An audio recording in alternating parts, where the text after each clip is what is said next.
3 orang preman menangkap seorang gadis. Di saat dia membunuh satu persatu orang jalan yang ingin menolongnya, dia masih bisa bertanya ke si gadis apakah dia takut. Gadis ini sudah ketakutan sekali. Mereka berpikir gadis ini adalah kiriman dari Tuhan untuk mereka. Si gadis langsung menabrak meminggirkan satu orang, dan berlari sekuat tenaga dengan kedua kakinya yang panjang. Lelaki di belakangnya pun mengarahkan pistol dan menembak. Tembakan pertama tidak kena, lalu tembakan kedua. Laki-laki ini seperti sedang memburu. Akhirnya ditembakkan ketiga gadis itu terjatuh. Di saat gadis ini siuman, mukanya terlihat seperti sudah dipukul. Laki-laki ini memang dasarnya tidak punya perasaan. Hanya karena masalah di jalan tadi mereka langsung melakukan hal seperti ini ke dia. Mereka menabrak seorang berambut panjang. Gadis ini yang melihat pun ingin menolongnya.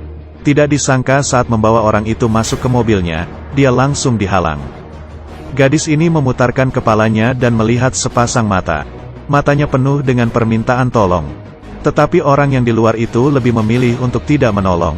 Ternyata orang-orang ini adalah kelompok pemburu. Mereka seperti bandit yang sangat ganas dan tidak melakukan kejahatan. Di malam hari gadis ini bermimpi. Bermimpi dia dengan pacarnya saling mencintai dan sangat romantis. Tiba-tiba gadis itu membukakan matanya.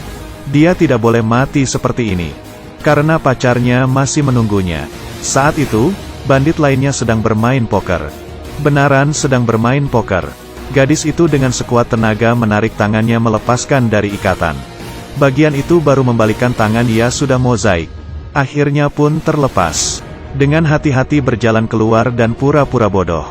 Lelaki yang memang pisau pun tertawa. Gadis itu langsung berlari sekencang-kencangnya. Berlari di tanah tanpa menggunakan apa-apa. Lelaki yang memegang pisau itu mengikutinya dari belakang.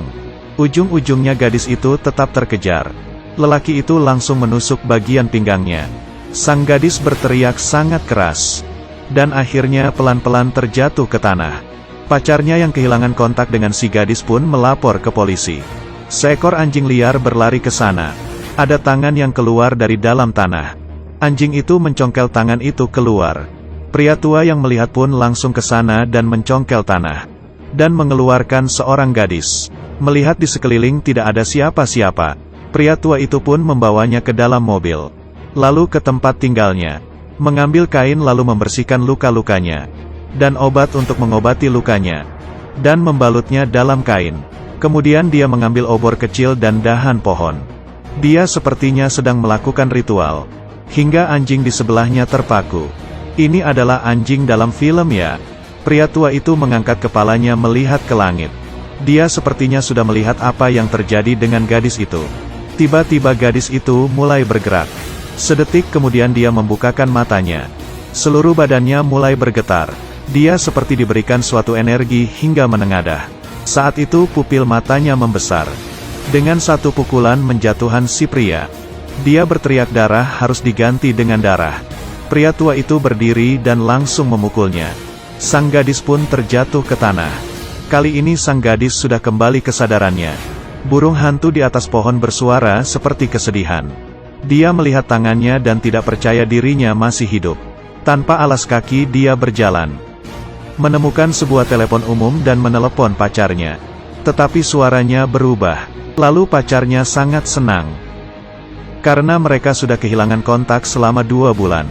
Beberapa hari ini sang gadis sudah menjalankan hal-hal yang mengerikan. Pacarnya mematikan telepon dan langsung mencari posisinya. Saat itu sebuah mobil berjalan ke sekitar tempatnya. Dia yang panik langsung berjalan ke depan. Laki-laki itu adalah bandit yang melukainya. Melihat laki-laki itu energi di dalam tubuhnya mulai bergerak. Dia mengikuti pria itu ke dalam bar. Dan menatapi dia langsung.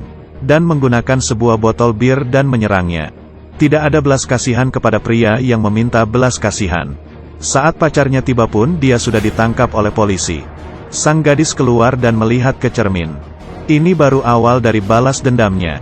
Ternyata tidak lama kemudian dia menemukan seseorang. Menggunakan busur dan panah. Orang ini masih mau lari. Dia pun langsung menarik panahnya. Dan suaranya bukan lagi suara si gadis. Gadis ini mengambil anak panah. Persatu-persatu menusuknya ke si laki-laki itu. Terakhir di saat mau menusuknya, menempatkannya dulu sasaran ke luka yang sama. Dia berjalan di semak-semak dengan kepala menunduk. Aneh sekali, meski dia sudah terkena tembakan tetap saja tidak apa-apa. Kemudian dia membuka kain di lengannya. Dan lukanya sudah mulai ada serangga. Gadis ini menemui si pria tua untuk mendapatkan kejelasan. Ternyata si pria itu sebenarnya tidak ada bermaksud untuk menghidupkannya kembali. Karena saat itu jantungnya sudah berhenti berdetak. Sekarang dia sudah bersatu dengan energi lain. Dan mereka mempunyai tujuan yang sama, yaitu balas dendam ke bandit-bandit itu. Di sisi lain, pacar sang gadis yang tetap tidak menemukannya. Dia sangat merindukannya. Padahal sang gadis itu berada di luar jendela, tetapi dia tetap tidak bisa menemuinya sekarang. Setelah gadis itu pergi, pacarnya tiba-tiba diserang. Bandit itu menangkap dan memasukkannya ke mobil. Tiba-tiba sang gadis muncul dan langsung membunuh satu orang. Gadis itu mengejar mobilnya dan langsung melakukan aksinya. Mengambil pisau di lantai dan ingin membunuh supir. Tetapi pria itu tiba-tiba mengerem mobil sehingga gadis itu terjatuh. Dan langsung menabraknya. Gadis itu merawat lukanya. Saat itu tiba-tiba ada sebuah arwah yang keluar dari tubuhnya. Perlahan-lahan muncul seorang lelaki. Dan muncul juga sebuah kapak. Sebuah kalung. Dia malam hari berubah menjadi prajurit yang tak terhentikan. Lalu setelah itu muncul gambar mozaik lagi. Setelah balas dendamnya selesai. Singkatnya ini adalah pertarungan antara si gadis dan bandit. Lalu karena badannya yang semakin membusuk, dia menggali lubang dan menguburnya untuk dirinya sendiri. Pacarnya yang buru-buru juga melihat kejadian itu. Dia menggunakan bensin untuk mengantarkan pacarnya untuk terakhir kalinya. Lalu api menyala dan kedua arwah perlahan-lahan menghilang. Huo Longguo juga tidak tahu film ini sebenarnya ingin menyampaikan apa. Mungkin ini film yang cocok untuk setelah makan lalu penghilang stres. Saya kasih sesuatu dulu, kapak kecil di tangan 4 sisi, 1 tubuh dan 2 jiwa. Sejak itu sang gadis tidak lagi menjadi api besar bau bakar. Aku Huo Longguo, yang suka ikuti terus ya. Terima